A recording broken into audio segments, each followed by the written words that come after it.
Welcome to UC San Diego's Recreation's Tritons Go workshop for the month of April. This month's theme is the great outdoors.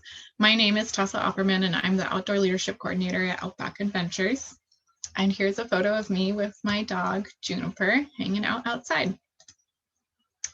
So what are we going to talk about today? I'm going to share some research with you on the benefits of spending time outside. I will also share some resources with you to help you get outdoors.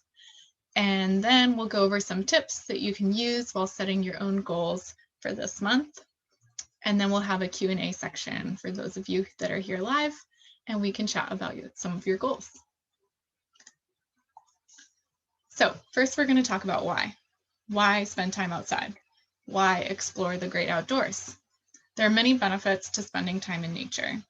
Research shows that some of these benefits are lowering your stress levels, reducing symptoms of depression or anxiety, restoring attention capability, and overall improvement of mood, self-esteem, cognition, and general health. Plus, feeling connected to nature is also connected with having feelings of happiness. If you don't believe me, here are the references for all of this research and information. And here are some more references. Next up are resources. What are some resources to help you get outside? Well, the obvious one is Outback Adventures. We're on campus and we currently are running some fantastic trips that you can sign up for. Trips are open to the UCSD community right now. And you can see here also the bottom pictures inside our rental shop. When we reopen, probably in the fall, you can come check out some gear from us as well. Here's some photos of our trips during the pandemic. You can see our fabulous guides in the bottom right and some hikers and paddlers having a great time on our trips.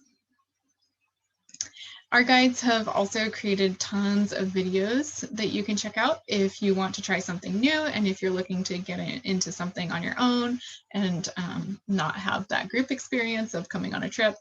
So this is a great place to look for basic introductory information. Here Nat and Kate are talking about the tide pools down at Scripps. Kang is teaching you how to juggle. We also have videos about birding and gardening, which we'll mention later in this workshop.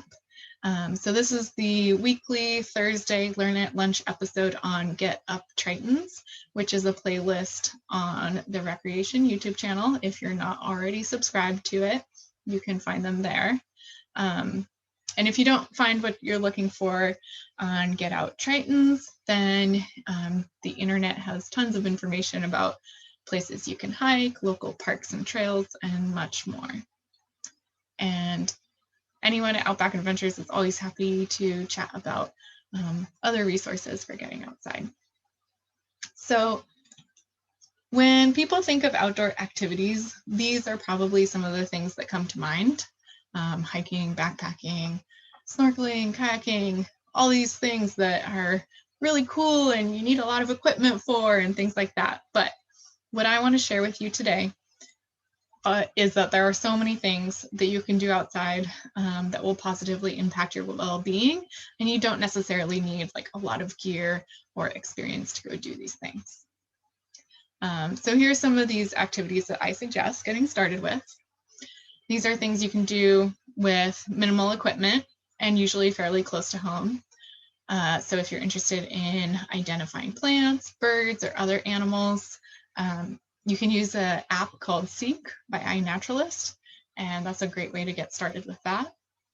Other ideas are rather than going for a hike to a particular destination, you could have an alternative purpose for your walk. So you could do a walking meditation, or maybe go somewhere and do a sense of place activity where you close your eyes and identify one thing you can smell, 2 things you can hear, and 3 things you can feel.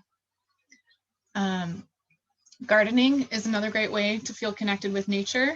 You can have a relationship with just one plant or a few plants, and that can be enough to have a positive impact on your health and well-being. So remember, even though the theme is the great outdoors, just small bits of nature that you interact on a daily basis can have just as much positive impact as, for example, like a national park. So this leads to setting goals. I would suggest picking a goal from the second activity slide rather than the first one. If you really want to go kayaking, I think that's great. You could definitely sign up for an outback trip because we provide the kayaks and the equipment and instruction, and that's awesome. I would love to see you all there, but it's also important to do something that is accessible to you so that you can do it on a daily basis and really get those health and well-being benefits. So start with something that you don't need a lot of equipment for, and pick an activity that you can do every day for a short amount of time so it's easier to build into your routine. So for example, when the pandemic started last year, I started going on walks for about 20 minutes every day, and I would walk my dog to look out over the ocean and just stand there and look at it for a few minutes. Given I live near the beach, so that is what is accessible to me. But maybe you have a scenic view near your home, or a cool tree that you'd like to visit every day. That ties into this next piece, which is make it accessible, right? The location. So preferably you'll choose something where you don't have to drive far. Maybe you can bike instead, and go to a location that you sketch the same view or the same plant on different days. Things like that can help us feel in tune with the changing seasons and feel connected to nature. And then you can get those benefits of feeling happy. And the last piece is to track your progress. So remember to congratulate yourself for reaching your daily goal. Be kind to yourself if you don't, that's okay too. And if you need to reassess your goals or change activities, feel free to switch it up. There's so many things that you can do outside. So I definitely recommend trying out a few, seeing what fits, and then going with that. And what matters is that you're intentional in doing what's right for you and your personal well-being. That's the goal here. So if you have any questions, you can reach me. Here's my contact info. And you can also follow Outback Adventures on Instagram and Facebook, and see what we're doing, what we're up to, what trips we're running, and get some good ideas for your own adventures outside. That's all I have. Thanks for coming.